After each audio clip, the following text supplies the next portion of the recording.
સંદ છે કે રિધિ દે સિદ્ધિ દે અષ્ટ નવ નિધિ દે વંશ में વૃદ્ધિ દે બાકબાની હૃદયમાં જ્ઞાન દે ચિત્તમાં ધ્યાન દે અભય વરદાન દે શંભુરાની દુઃખ को दूर कर सुख भरपूर कर आस संपूर्ण कर दास जानी सजन सो हित दे कुटुंब से प्रीत दे जंग मां जीत दे मां भवानी।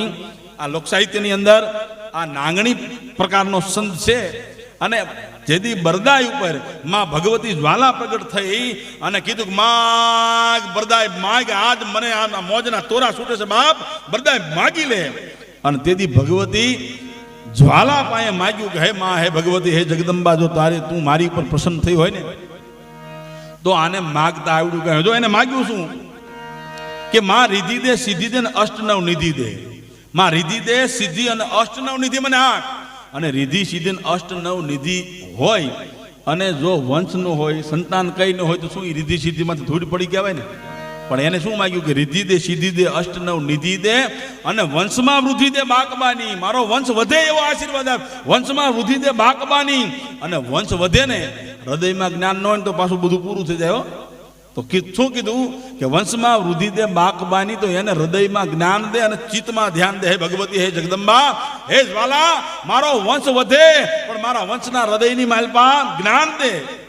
અને ચિત્તમાં ભગવતી તારું ધ્યાન દે કારણ કે તારું ધ્યાન હશે ને તો ધ્યાન બીજે ભટકશે નહીં ચિત્તમાં ધ્યાન દે શંભુરાની દુઃખ કો દૂર કર અને સુખ ભરપૂર કર આસ સંપૂર્ણ કર તારો દાસ જાણી। અને હવે જો આ બધું મળે ને તમને મોટાઈ મળે સંપત્તિ મળે પૈસો મળ્યા પછી ક્યાં બેહવું ક્યાં ઊભું રહેવું ક્યાં હાલવું કોની જોડે બેહવું કોની સલાહ લેવી એ આવડે તો જ નક પાછું પતનના પગથી આવી જાય તો શું કીધું કે સજન સો હિત દે હારા માણાનો સંગ દે આ બધું ભગવતી તું મને આપને તો હારા માણાનો મને સંગ દે દે સજન સો હિત દે અને કુટુંબ સો પ્રીત દે આ બધું હોય અને કુટુંબ હારે રાગ નો હોય બધું શું કરવાનું તો કીધું કે મારું કુટુંબ કોઈ દી વિખાય ને હે ભગવતી હે જ્વાલા મારું કુટુંબ કોઈ દી નો વિખાય ગમે એવા વ્યક્તિઓ સલાહકારો મળે અને ગમે એવી કાન ભંભેરણી કરે પણ મારો કુટુંબ કોઈ દી વિખવા જ ન થાય મારું કુટુંબ કોઈ દી વિખાય નહીં એવા મને આશીર્વાદ દે કુટુંબ સો પ્રીત દે અને જંગમાં જીત દે માં ભવાની અને હે ભગવતી હે જ્વાલા જ્યાં હું તરવાર લઈને ઊભો હોય રણ મેદાનની માલિપા એ સૈન્યની કોઈ દી હાર ન થાય અને ભગવતી જ્વાલામુખીએ પ્રસન્ન થઈ અને બરદાઈને આ વરદાન આપ્યું હતું।